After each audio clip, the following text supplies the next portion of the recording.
What's a better way to find him, to find out where should I focus my efforts? His counterpart at the FBI, Agent Taylor Hanna. We don't want him to feel as though he's out there and no one's looking for him anymore, because that's just not the case. But to reinvent a wheel that's been stuck for so long, they have to go back to the beginning. He saw himself as like the head of the household. The Fishers came to Scottsdale from California, where Robert worked as a firefighter before injuring his back. In Arizona, he worked as a surgical tech at the Mayo Clinic. The entire family deeply involved in their church. Mary was very involved. She served with the children's ministry. Her children were friends with my children. Robert would go to the men's group on Tuesday nights. You think, well, he was a part of the church, and he was in my Bible study. He knew better. He knew better. The weight of the crime crushed their cul-de-sac. By all accounts, Mary was a fantastic mother, and Bobby and Brittany were just amazing children. God gave us Mary for 38 beautiful years. Brittany, just inducted into the National Junior Honor Society. As I think about Brittany's life, she was truly amazing. And Bobby.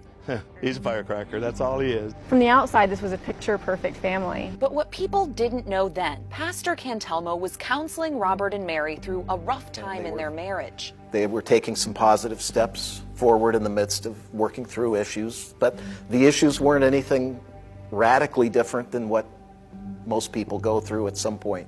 Yet, it seemed the couple was on the brink of divorce. A precipice police say Robert vowed to avoid after struggling with his own parents' split. He did not want his family to succumb to the same fate. It's getting divorced. But to murder your family and vanish?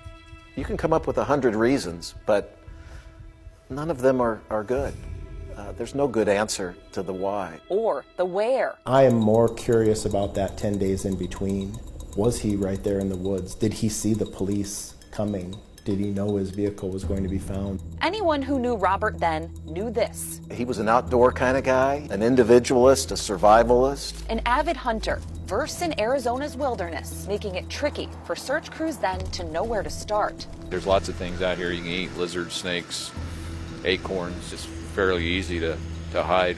20 years later, this very spot where investigators found Robert Fisher's truck hasn't changed much. It's still dark, dense, and not to mention vast. And there's a lot of speculation whether he made it out of here at all. Is this somebody that we're going to find hiding in the woods in a cabin? Is this somebody that we're going to find in coastal Mexico or Central America, for example? Is he a bushman up in Alaska? The theories are endless. One of the prevailing theories is that he's a survivalist, that he's out there living in the woods. To do that as an individual is usually a death card. Professional survival instructor Cody Lundeen is as blunt as he is barefoot. Hey, you've come here to talk to me about, is it possible for this guy to live off the land for 20 years? And my short answer is hell no. For starters, investigators say there hasn't been any sign of someone living in the woods. Is it possible to leave no trace? You can leave less trace. The problem is every time you're putting your foot down, you're leaving a trace, right? And the climate up there can be harsh. Robert Fisher would have had some sort of shelter